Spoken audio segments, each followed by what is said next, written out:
have a peace that passes all understanding. I have grace, I have mercy, have a God who loves me. Hope. In the course of our lives, so much passes through our hands. Money, checks, bills, keys to cars, deeds to homes, letters from friends well remembered and friends half forgotten.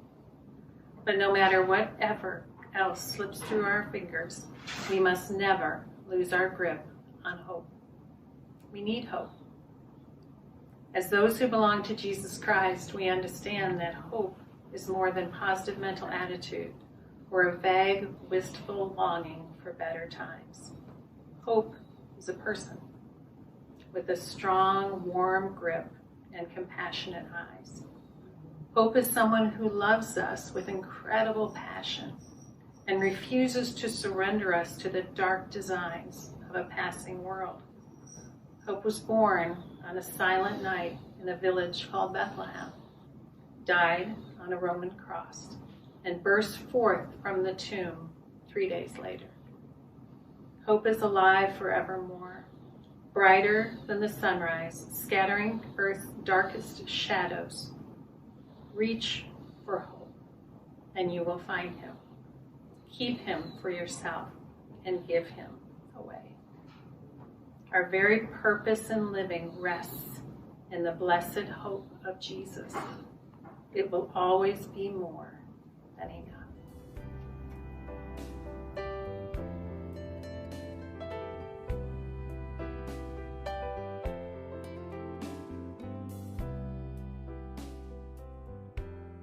It's Christmas Eve, 1927, in the remote prairie town of Hillspring, Alberta, Canada.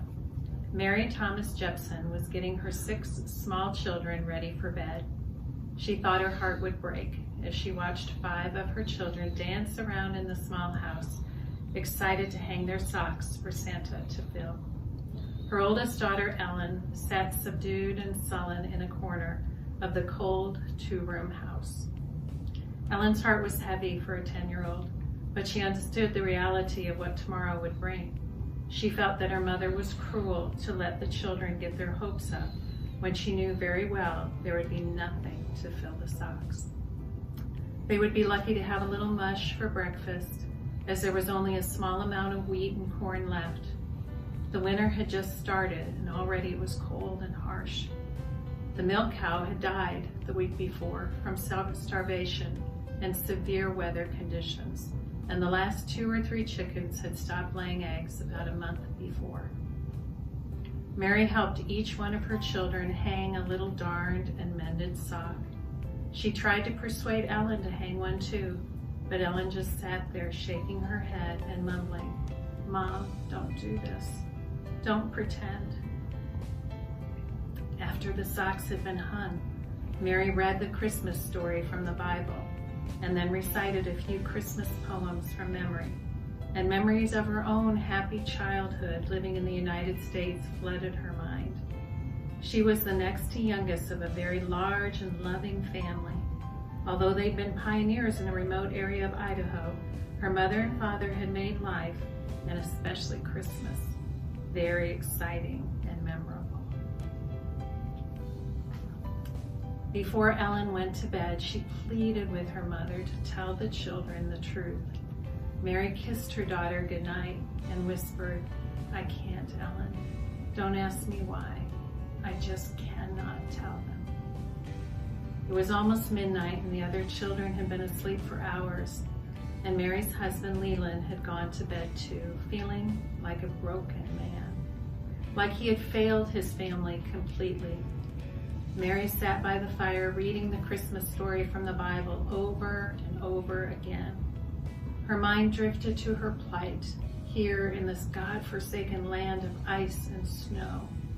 It was the beginning of the Depression, and her husband had heard wondrous stories about the unlimited opportunities of homesteading in Canada. After 2 years of not being able to find work in the United States and after a flood had destroyed their small home in Willard, Utah, he had decided to move his family to Canada they were 5 or 6 years too late to cash in on the rumored opportunities.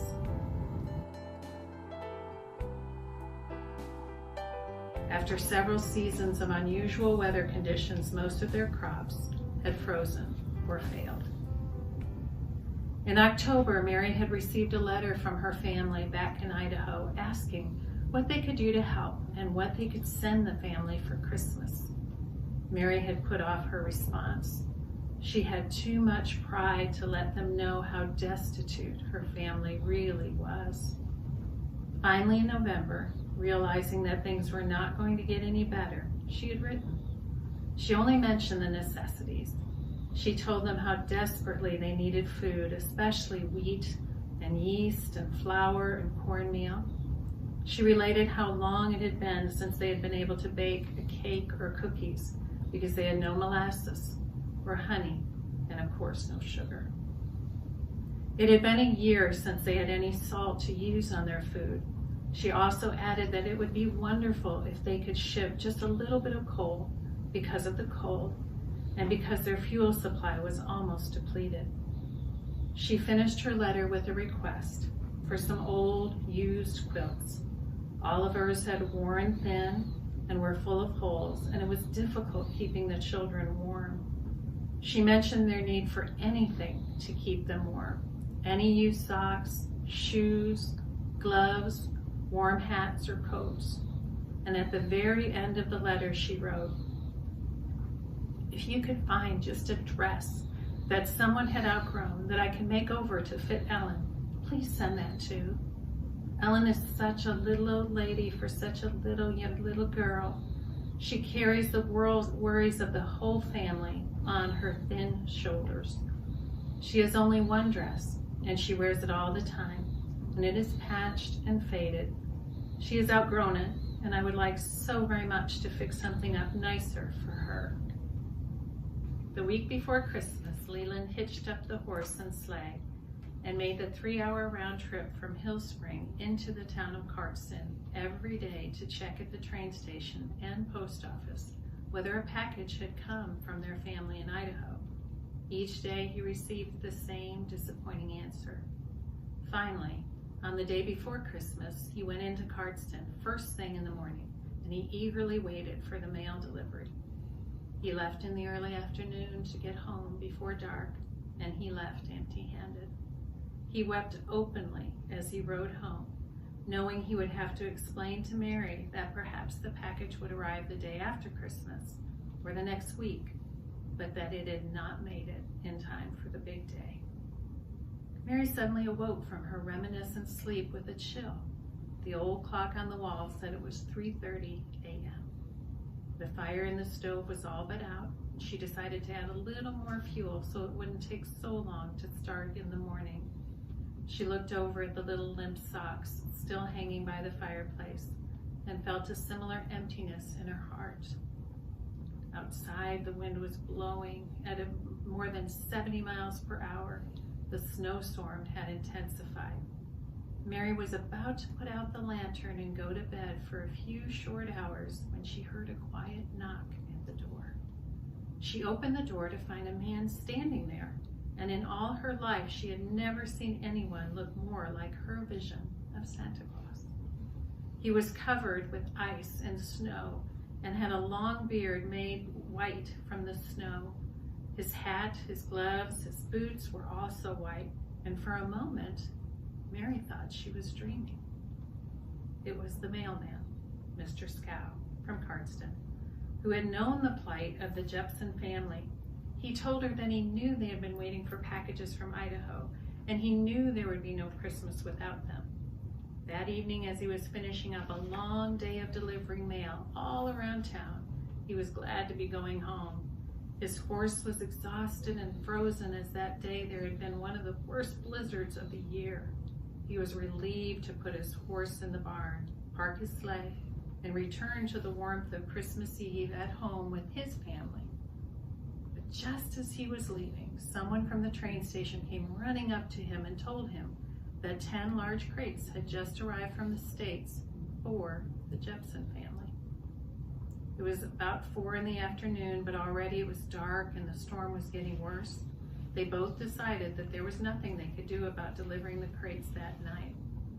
But they would be sure the Jepsons received them the day after Christmas. The mailman told Mary that when he went home, he had a disturbing feeling, and after discussing it with his wife, they decided that he needed to deliver the crates that night. He would have to find someone who would let him borrow a fresh horse and a sleigh with sharp running blades. After he finished telling Mary about his decision to come, he brought the crates into the house. She insisted that he thaw out and warm up by the stove while she went out to check on his horse. When she looked at the poor animal with icicles hanging from its nose and mouth, she knew it would never make the trip back to Cardston that night, and she tried to talk Mr. Scow into staying until morning. Mary had thanked him as best she could, but for all her life she maintained that there would never be sufficient words to express her gratitude.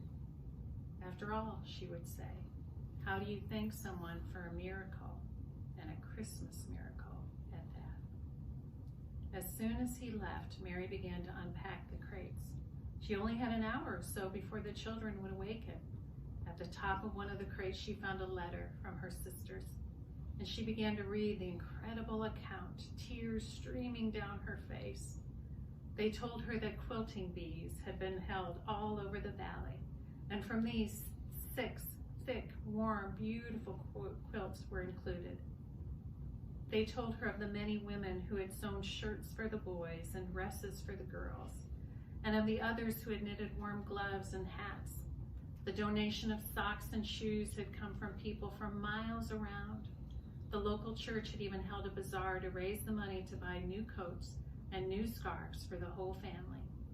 All of the sisters, the nieces, cousins, aunts, and uncles had gathered to bake the breads and make the candy. There was even a crate half full of beef that had been cured and packed so that it could be shipped, along with 2 or 3 slabs of bacon and 2 hams. At the close of the letter, her sisters said, "We hope you have a Merry Christmas, and thank you so much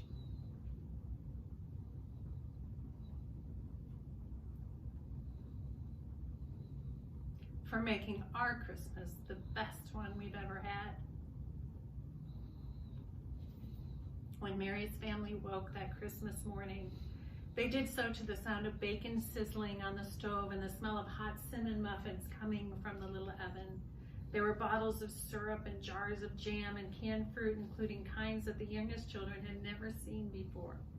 Every sock that was hanging was stuffed with homemade taffy, fudge and divinity, and dried fruit of every kind. The children didn't even know the names of some of the cookies and goodies that lay before them.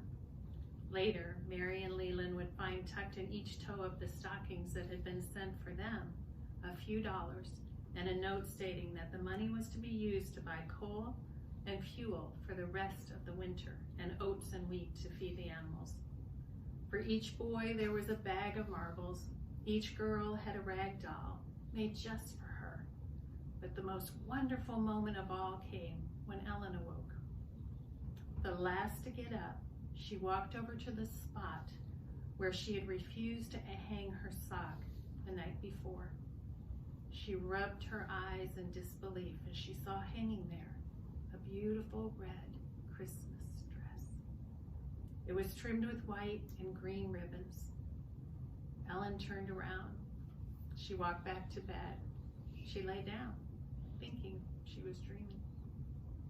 After her little sisters pounced on her with laughter and excitement, she came back again to the celebration and joy of the most wonderful Christmas ever.